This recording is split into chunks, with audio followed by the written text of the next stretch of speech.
We are live with Direct Line for Wednesday, January 6th. Happy New Year's, everyone.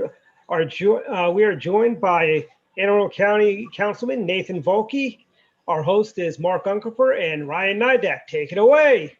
Well, welcome to our weekly show, and welcome to both Nathan and to Ryan Nidak, who are on with me. Nathan, you come from, are you a purple? How do you describe Anne Arundel County? Is it purple now? Is it trending red? Is it savable? Or is it trending blue? Or how do you describe Anne Arundel County these days? Yeah, I still describe it, Mark, as a red county. I think there was a blue wave that came and sort of shook everything up. But right. I believe when we get back to business as usual a little bit, I think we're going to see that county is still a red county. I mean, that's encouraging because obviously prior to 2018, you had a run of Republican county executives and had done well in the various other county races, and obviously in the county council. Now, you were elected to the county council in 2018. Yeah, I wouldn't quite say I had the purple surfboard that the governor said he had, but my district is a good one to be in for a Republican, and so I was fortunate enough to get elected. But you're exactly right. Prior to 2018, we'd had 12 years of being in the county executive's office.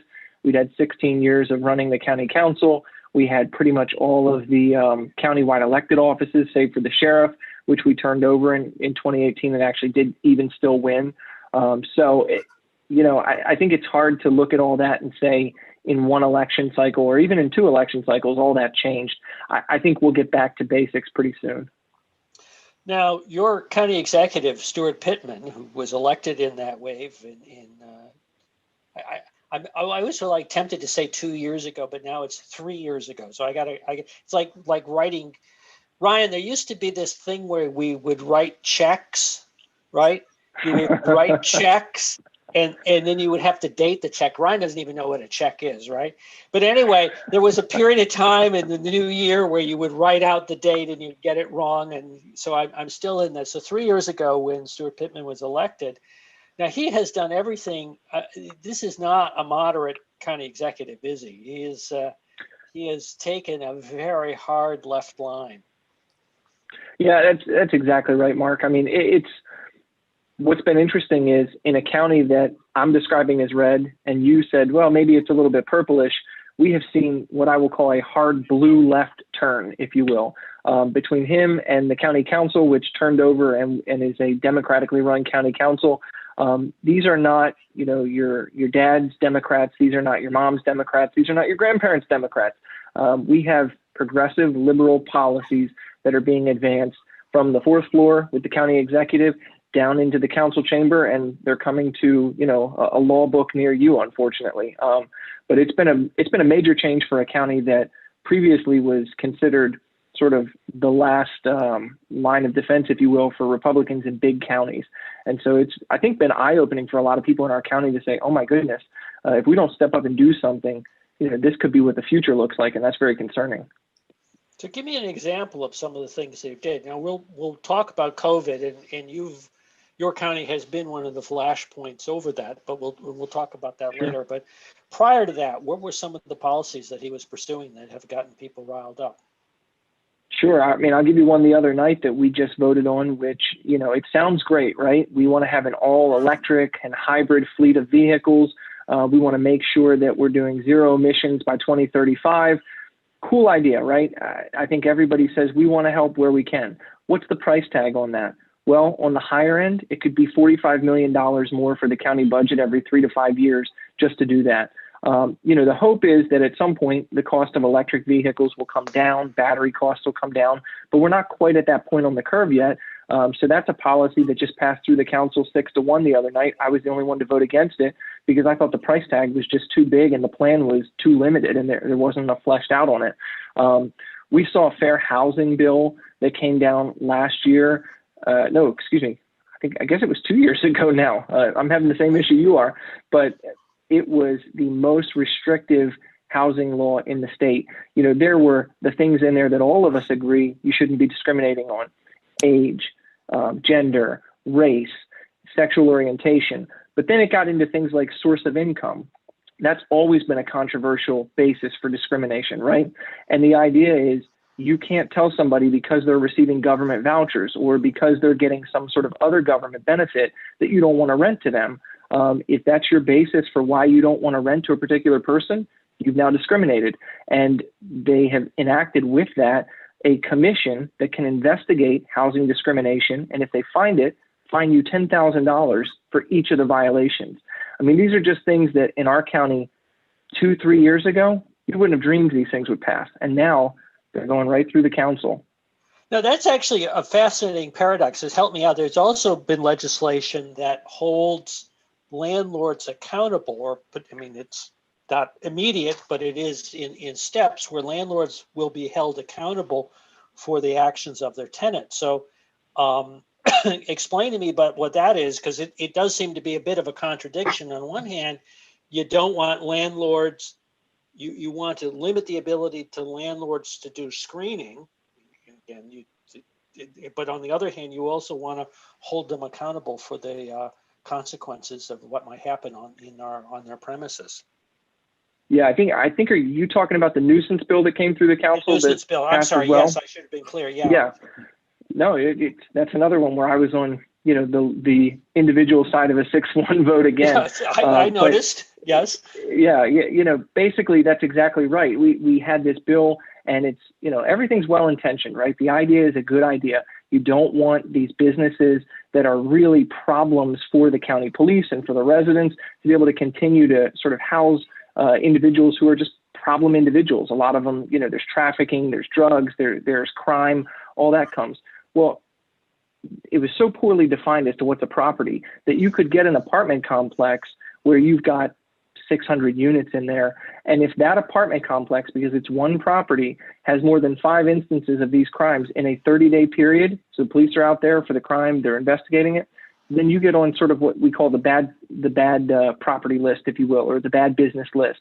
And then if you're continuing to be a repeat offender, you can be fined again. So you're exactly right. On the one hand, you're limited as to who you're allowed to take. And on the other hand, you're being held responsible for the actions of the people that are there. It's not entirely clear if, you're just a passerby on the property and you're not the tenant, but the police are called for you. The property owner still could be held responsible for that. It's just, there's a real lack of clarity for a lot of these businesses to do business. And I think it's making our county a lot less attractive for people, and who want to live there and who want to do business there because of this lack of clarity on the rules. It's an interesting challenge for a business owner to be on the receiving end of that. And of course, the last thing they want to do is have to have a lawyer go through the process. I hate to say it, in Montgomery County, we're dealing with some issues where they don't want the criminal record to be part of the scrutiny for both for hiring, but also for landlord-tenant relations. Hopefully you guys haven't gone down that road quite yet. The interesting thing about Anne Arundel County anymore is when I want to find out what's coming next, I looked in Montgomery County and I say, what's going on over there? And then I get a flavor. So I haven't seen it yet, but I wouldn't be shocked if it's something that we're going to be looking at. I hate to break it to you, but that's what's coming up this year. And again, the contradiction is you want to have this expectation that the landlords in general are going to be, exercise some screening power and being able to keep unruly tenants out, and certainly in the interest of fellow tenants to be able to do that. But on the other hand, not providing landlords with or preventing landlords from being able to exercise due diligence in terms of screening is really a bit of a contradiction. So yeah, no doubt. While we're on the topic of progressive policies going too far that negatively influence businesses, let's shift gears to the COVID restrictions, which I know in your county that's been a big flashpoint. And you've recently had a lawsuit from the Restaurant Coalition that's come forward, and they've successfully fought back against restaurant closures. You have tonight, the Anne Arundel County Board of Education is questioning the superintendent about plans to reopen the schools. And then you've also introduced legislation to kind of curb back some of the county executive's emergency powers as well. So I guess the question would be just, we'll start off with the restaurants and then go in that order. What is the situation like for restaurants in Anne Arundel County right now? And where do you see that moving going forward? Yeah, absolutely. I mean, it's all the things you just highlighted are exactly what has made this so challenging for our county, right? It's brought so much attention to it. But for the restaurants specifically, the lawsuit that a number of restaurants brought that got the county executive to back down off of his complete ban of indoor dining was huge, right? And what was interesting is day one, he announces all dining is closed, right? Indoor, outdoor, everybody's closed. Then there's enough pushback that the next day he says, all right, well, maybe outdoor dining shouldn't be closed. We can still do that. There's some ways that we can figure that out, but we still have to keep indoor dining closed. Then we move forward after the restaurants have filed suit. They've won on the temporary restraining order in front of Judge Mulford. It looks like the county exec's not going to be able to do this. They have 2 days of trial. At trial, the county executive's lawyers in the Office of Law are asked by the judge, why don't you guys just go back and do a new executive order and clean this up? No, we're not going to do that. We think we're right. We're going to enforce this. And amazingly, by the next day, now they've caved and they've said, oh, maybe we should go back to 25%. Maybe that does make more sense. You guys will drop your lawsuit? Okay, well, we'll go do that order. So I think that all of that shows there's not a lot of firm data that the county executive is looking at, because firm data doesn't change that quickly. It certainly doesn't change overnight with the outdoor closures. And I have not seen anything that they've been presenting to us for months where you're seeing the data change in that sort of 2-week window such that you can automatically say you're shut down entirely to now you can do 25%. So that's where we're sitting right now, right? It's 25% indoor. There are some restrictions on outdoor, but that's still allowed. You have to keep 2 sides of the tent up, and you've got to have a certain number of people in there, and you can't have more than the capacity. I believe the number is 50% capacity if you're outside, but that includes your waiters and your servers and your hostesses and everybody else. They're all in there with your patrons. So it's pretty limited, and it's cold. So right now is a tough time for them to do outside. I think where it's going is hopefully the county executive will not have to go back to court and be faced with a potential lawsuit and losing, for him to realize we have to start opening some of this stuff back up, because this is people's livelihoods. And I think that's the struggle that I have so much with this is, if we weren't talking about people's jobs and we weren't talking about businesses and hopes and dreams and everything that people have poured into these things, then maybe we'd be discussing this a little differently. No one's discounting the health situation that we're in and the crisis that we're facing in terms of, people who are dying and people who are getting sick and all of that. But what I think we are saying is the balance is off. The way the county executive is assessing this, he's not weighing the economic benefits correctly from having businesses open and allowing folks to try to go out there and make a living if there are people who choose to patronize their business. So I'm hopeful that that's the direction we'll move in, but I always hope. And then I've unfortunately been disappointed for about 10 months now when I've been hoping that way.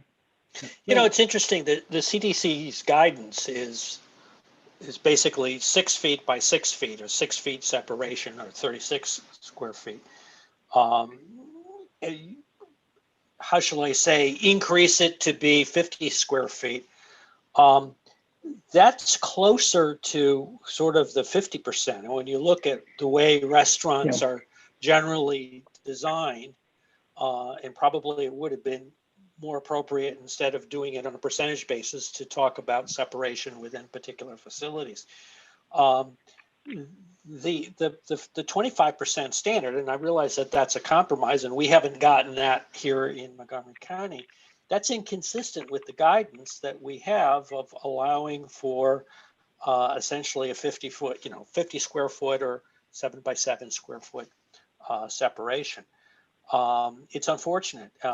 And I will tell you, let me just give you a chance to respond to that, because I know you're sensitive to the health risks associated, Sure. but that's in that balancing act.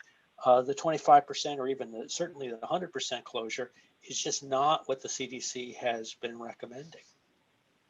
Well, and the point that I would add to that, Mark, is we've brought that up to the county executive, right? I know I personally have sent him emails and said, guys, I'm not a math wizard by any stretch, but last time I checked, you want to find the area of a circle, pi r squared, right? You want to check that out. So if your distance from each person is 3 feet, then your radius is 3, right? They've actually been using effectively a radius of 6, and then they have been adding a little more cushion on top, which is how they're getting to basically their 150 square feet per person, where they say that's the number that we're going to use.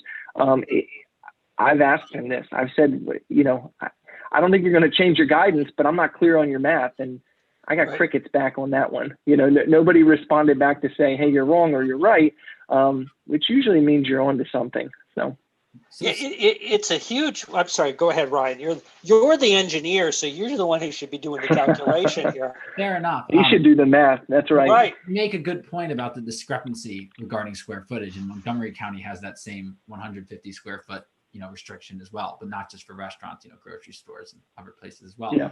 So you mentioned, you know, sending emails to the county executive and his staff, and you know, trying to ask questions. What sort of oversight have you guys had as the council, or like ability to ask questions to Pittman in a public forum, or even just, you know, behind closed doors? Sure. So I'll answer both. Right, behind closed doors, they've answered some of our questions. I think they try to answer the questions. I think sometimes we ask questions to which there isn't a good answer, and so we don't always get an answer, or you know, the answer we get does not answer the question. That's behind closed doors. Publicly, we have had a number of occasions where the health officer has come in front of the county council and he's presented these big PowerPoints that show, you know, here's where we're going, here's where we've been, this is the case rate, this is the mortality rate we're seeing, et cetera. These are the steps we're taking. And then, you know, myself and my colleagues on the GOP side spend an hour, hour and a half, 2 hours sometimes asking questions about what's going on, you know, what other things they're looking at, what data they're reviewing, any places that we see discrepancies in the data, we bring it up. The problem is, you know, those meetings they're publicized, obviously, they're recorded, but I don't know that the public sees them as much as we'd like them to, which is one of the things that this lawsuit did with the restaurant lawsuit, interestingly. After that ended, and I did a couple interviews last week with like WJZ and Fox 45 and a couple like that. One of the things that the reporters were saying is, man, it really seems like the county didn't have a lot of solid data. I'm like, yes, this is what we've been saying for months, you know, but it was only when it was in court and they were in this public forum where all the reporters were sitting there watching a judge and watching lawyers ask the same questions we've been asking largely for months, that it became news and it became more publicly and widely known. So my hope is, you know, that triggered something for a lot of people to say, maybe there's more to this than I initially thought. Like I'm listening to all these people, these health experts and these government folks telling me this, but now I got somebody else who's a judge. They're pretty authoritative and they're questioning this. Maybe I should look at this a little more. So I think that was really big from the restaurant lawsuit and what that brought to the table, because how much it brought to light that we've been asking for a long time. It's good that you've been able to do it, and I applaud the fact that Arundel County has been that much more successful than Montgomery County. That I wish instead of borrowing from us, that we were borrowing from you guys. Although again, I'm not sure about 25. I would rather have 50, but 25 is, if we take that would that's the trust. Now, what kind of response do you get? Because for a lot of restaurants, 25% is just not enough capacity to be able to function economically. Yeah, we've heard that from a lot of restaurants. You know, one of the things the county executive did in his most recent executive order that ended that lawsuit was he added in the delivery fee cap. Well, that was something that came in front of the council about a week before that, and it needed 5 votes to pass because it was emergency legislation. The 3 Republicans said no, and that legislation failed. The reason that we didn't vote to cap delivery fees, there were a couple of them. One, you're asking us to interfere in the private contracting rights between 2 private businesses. That's not my thing. On top of that, we talked to businesses and we said, you, restaurant owner, are you seeing exorbitant delivery fees? Like, is this something that you're being hammered with? I heard from one restaurant that said that they were having a problem, and it was because they were using 2 services. And in using 2 services, the services said, well, we're going to charge you a higher rate because you're not just using us exclusively, you're using somebody else. Everybody else we heard from said this is not a problem, this is not a real thing.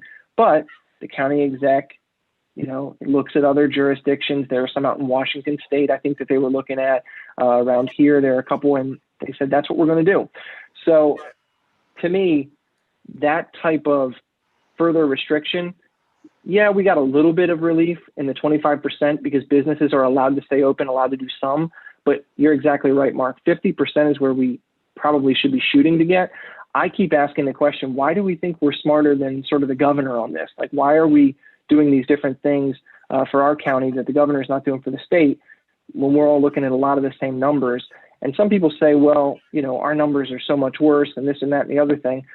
I look at a couple other jurisdictions, you know, Baltimore County, Howard County, their numbers aren't that far off of ours, and yet they aren't having to go out on a limb and sort of show how much smarter they are than everybody else. They're sort of stepping back and saying, I think the right balance is probably about where the governor got it. Now, the challenge about the fee, let's go back, because that was an interesting issue. I know you guys, you talked about, is for a lot of restaurants, if you've got a back end that allows for delivery, it's a pretty complicated, function. I mean, it's, you got to do location, you got to do the scheduling and what have you. Again, our engineer could probably design an app for us, but it's no small undertaking to be able to do that right, which is why, a variety of companies have stepped into the place and get that fee. If restaurants are faced with a choice of, look, I'm not going to be able to do business because this is what they charge. In effect, you're basically what Pittman and is recommending to do is County Executive Pittman is doing is really putting them out of business if they don't have able to take advantage of the available services that are out there. It's a real shame, and it's a real short-sighted kind of policy. You're right, and the other piece of it is, if those services, Uber Eats, Grubhub, DoorDash, say, well, if I can only charge 15% and I can't pass that on to somebody else, forget it. I'm not going to operate in Anne Arundel County anymore. And that's the concern that I've had, and that, my colleagues on the council had, was we saw that. So you asked earlier about other bills that we've done that have been sort of leftward leaning. Well, we regulated Airbnb and VRBO last year, and they sent us a letter afterward to the county and said, hey, because of the things that you implemented, we're not going to do business here anymore. And it was only after that then the Democrats on the council said, oh my goodness, we need to change these rules a little bit. And they tweaked them, and that got it to where Airbnb and VRBO were still willing to stay in the county and do some business. But, these businesses are not dumb. And if you regulate them out of existence, they will leave and they will find other places to go. That's just free market capitalism as far as, I can see. That's what people are going to do. They're going to respond to incentives, and they're going to respond to disincentives or punitive punitive actions like this. Now, let me go back to before you were on council and you were on the Anne Arundel Central Committee for a number of years. How did that prepare you for being a councilman? Or did it prepare you for being a councilman? That's an interesting question. I used to I say this with love to all of the people that I served on the Central Committee with, but I got to be the chair for 3 years when I was on the committee, and I refer to that job as herding cats. You've got 12 different people, 13 if you count the chair, all with different ideas, different agendas, different things they want to do. And when you're the chair, you've got to find a way to bring them all together and sort of move forward. The council in some ways is like that. In other ways, because we're in the minority on the council and we're not all Republicans, it's a little bit different. And so I think it prepared me in the sense of, I realize not everybody's going to be happy with things that you do, and you have to know who you are and why you're doing it, and don't forget that. But in terms of, the experience, I think it was invaluable for me. And I think if you're in the leadership side, if you are in the majority, those skills probably translate differently than they do here. One of the things I did learn a lot was how to run an effective meeting when I was on the Central Committee, got familiar with Robert's rules, and that's been very helpful for me from a parliamentary standpoint in the minority, to be able to understand how certain things are happening and how different votes need to go, how different motions can move. That has been really helpful. Now, can I put you on the spot? I'm gonna just assume that you are. So in Anne Arundel, Anne Arundel County and Montgomery have equivalent numbers of Republicans. Now, you're a much smaller county, and so you're more Republican than in Montgomery County, and we how shall Yeah. I say, are both Ryan and I are envious of you for that. That said, you guys have a relatively small size central committee. Correct me. I mean, it's 13 in the county of 600,000. Right. Yeah. 600,000. So there's basically one central committee member for every, in rough terms, 10,000 Republican in what it. Yeah. That's in about right. terms. Yep. So in Montgomery County, we've opted to go for the, how shall I say, maximum number of central committee members of 48. And now that's works out to, and there's math in the law that's going to sets that up, that basically it's 6 for every legislative district. That's kind of how it works. You can do 2 members for every member of the House of Delegate. Now, how do you feel about a central committee that sized? You are putting me on the spot, Mark. There you go. It's okay. No, I do know. I mean, I've had this conversation. Don't be feel. I've had this conversation with folks from Anne Arundel County over the years, and I will tell you that uniformly the response that I have from, I don't think I've had this conversation with you in the past, in all fairness.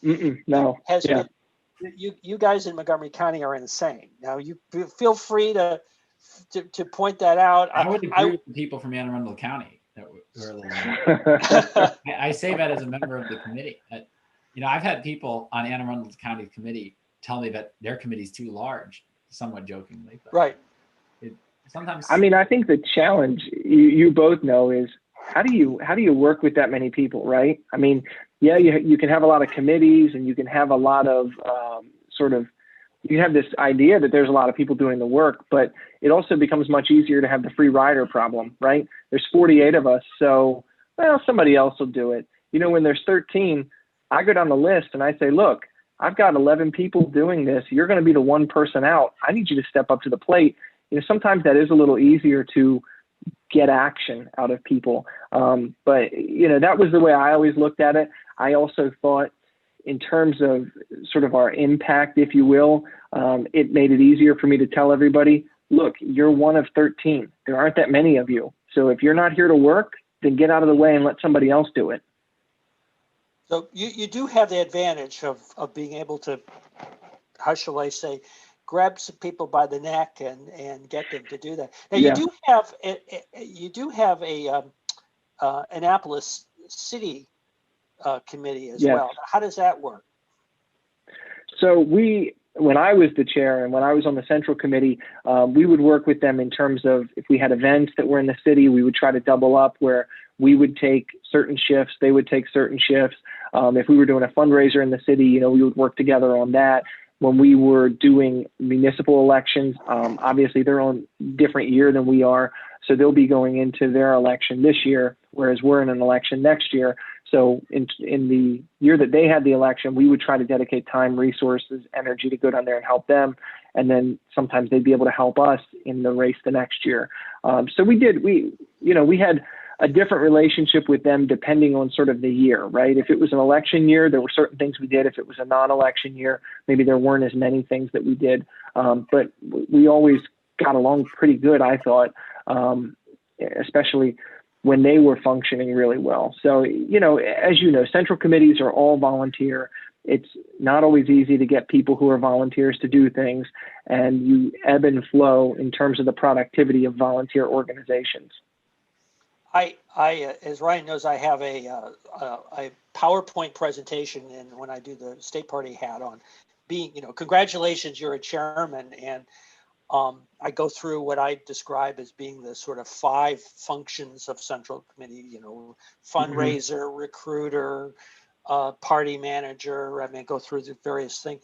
But I will tell you that the one that always gets a response when I described it, and these functions, I think I've listed 4 so far, but the 5th one of peacemaker. And that is the one where more often than not, party chairs end up spending a lot of time being able to kind of pull things together. And it is a big part of the job. So I know you did a great job when you were chairman, being able to pull that together. And Anne Arundel really does has a great committee. Now, talk about the relationship with your clubs while you were chairman. How did that work out Sure. for you? Yeah, well, I appreciate that, and I agree with you. Peacemaker is a huge one. I had to go through a very divisive county executive primary in 2014 between the incumbent county executive at the time, Laura Newman, and the sort of challenger, Steve Shue, and that was a very bitter primary, and that I'd been in for a year and had to deal with that. That was interesting. But in terms of the clubs, we have a great group of clubs in the county. And one of the things that when I was on the central committee, tried to do was encourage each of the members on the committee to be a part of a club, so that not only were they in our central committee meetings, but then they were going to the club meeting each month to pass along information from the committee and to get information from the club. That was sort of the way that we worked it as a conduit and a pipeline. I also knew pretty much all of the presidents of the club. They had my contact information. If there was ever an issue, if they needed help with anything, they knew how to get in touch with me. I did a few times. I don't know that I did it as successfully as I would have liked, but I tried to put together sort of what I refer to as a president's council, where I brought, all of the club presidents in maybe 1 or 2 times a year with me as the chair of the central committee and said, look, we're sort of the heads of each of these different entities. How do we make sure that we're communicating with each other and working through things together, not you pulling in this direction, me pulling in this direction, and we all say, why is nothing getting done? So that was the way that I tried to work with them. And, the power of the clubs can't really be understated when they're good working clubs. We've got just a bunch of really solid clubs. There are some Republican women's clubs. There are some just sort of non-gender affiliated clubs, just different geographic areas of the county clubs. And they're all, we're fortunate, pretty entrenched and pretty thriving. They play a really important role. I know since you've been chairman, there's now a YR, Young Republicans Club that started up in Anne Arundel County, and collectively they're all just great ways to bring people in to the party and get them involved. Yeah. Sometimes socially, sometimes informally, but then they're always available during campaign and doing political activity.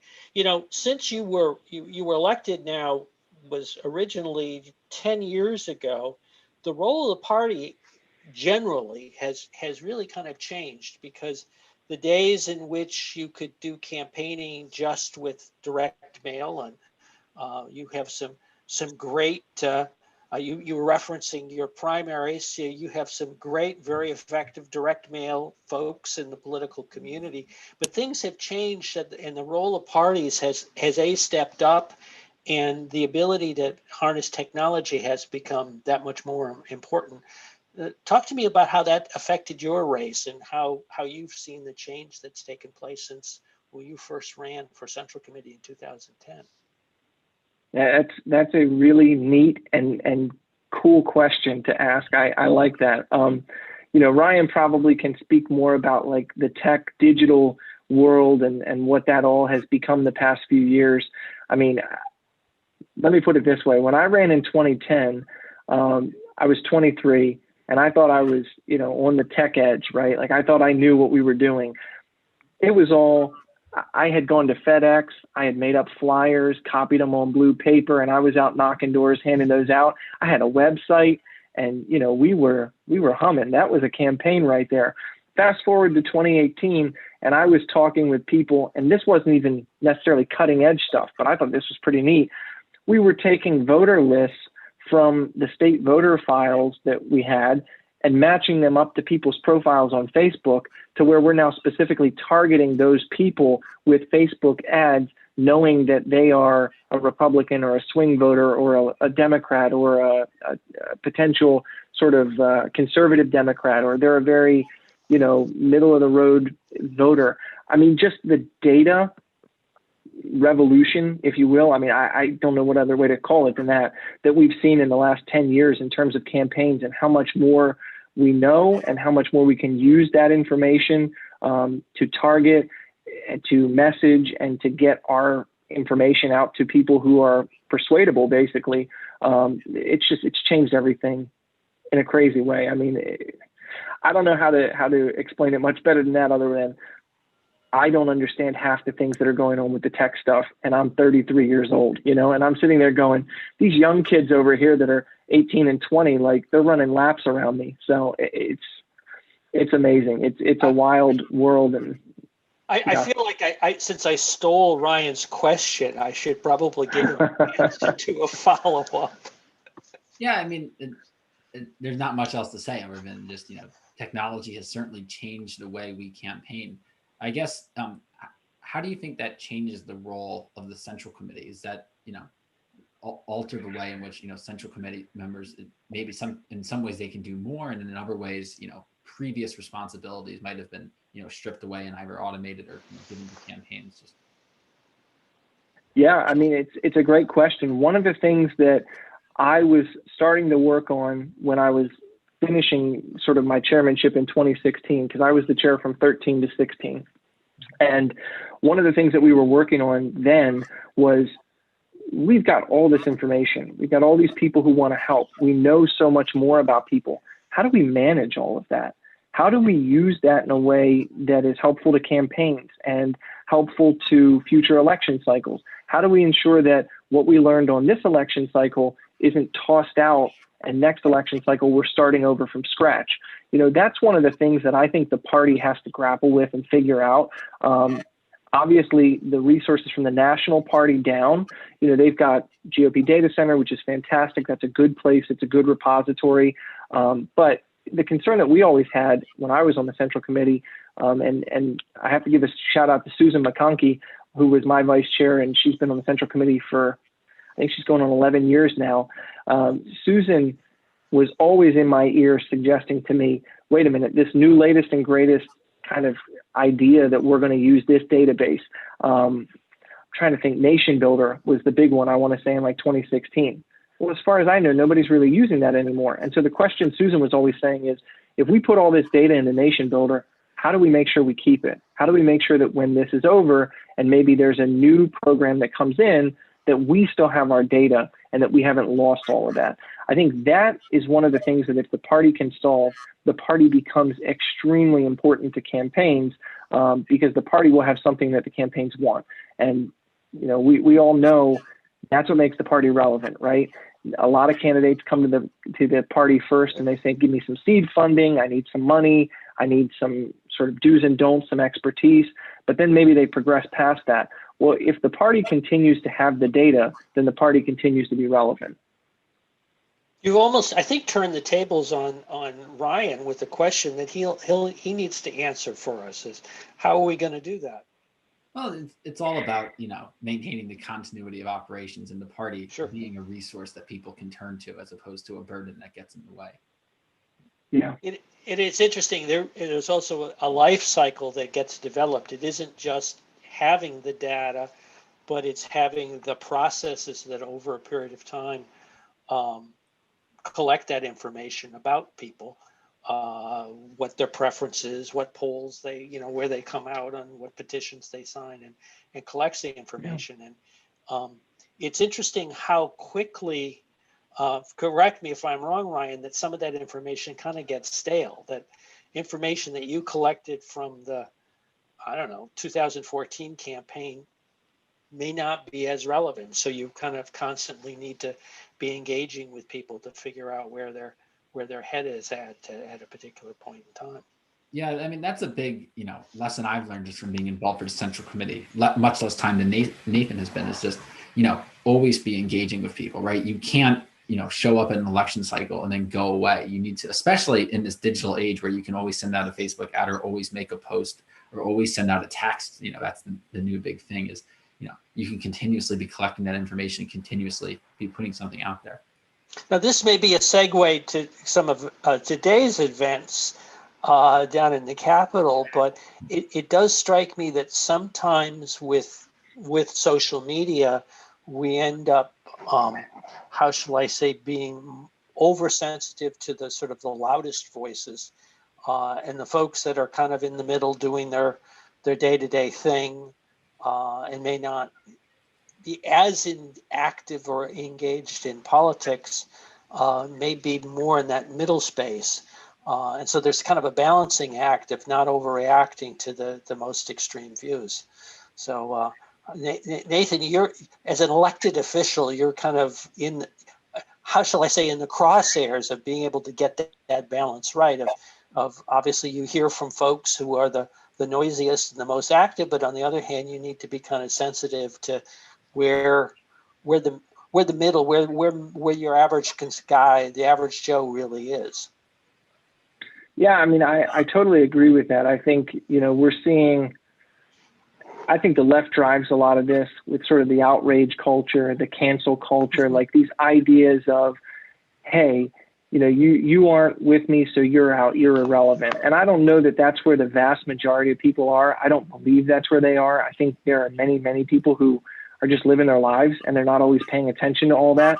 But you're exactly right. Those folks get a very outsized influence on, some of these social media platforms. And then I think the news very much picks up those social media platforms and the cues from them and takes that, and that drives the narrative. And then it looks like, hey, everybody's over here. This is where public opinion is. And, we've seen that in the last 2 election cycles, that there has been that wave election, if you will. If that continues, then maybe we all have to go back and reevaluate what's going on. But I struggle to see it continuing because it's hard to maintain that level of outrage, especially when now the Democrats appear that they're going to be the party in power. So I'm not sure where that puts us next in terms of what they're going to do, because when you're the minority party, you can often say, no, we don't like what you're doing. We're not in favor of that idea. When you're the majority party, you have to come up with, here are my ideas. Here is what we're going to do. And so I think that, it definitely gives an outsized voice to some of these folks on the platforms. And, I don't know that reflects where the country, the county, the state is. But it sure looks that way if you just watch the news all the time. It's true. I think you captured a lot of that with the outrage culture. That seems to drive. Yeah.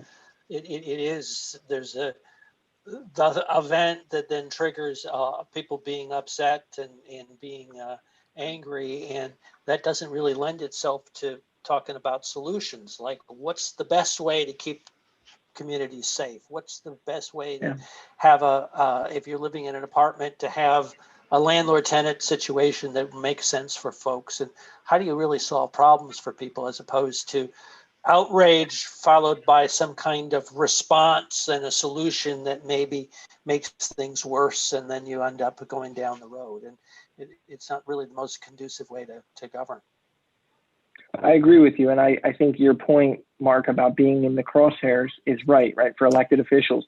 The thing that I try to do, and I can't speak for anybody else, but for me, there are a lot of things that, I'll be honest, I am outraged by, that our county executive does and our council, et cetera. But I generally try, if I, like, for example, that public nuisance bill that I didn't like and I voted against, I put up a number of amendments that I said, if these amendments pass and if we can do these things to this bill, then I can get behind it.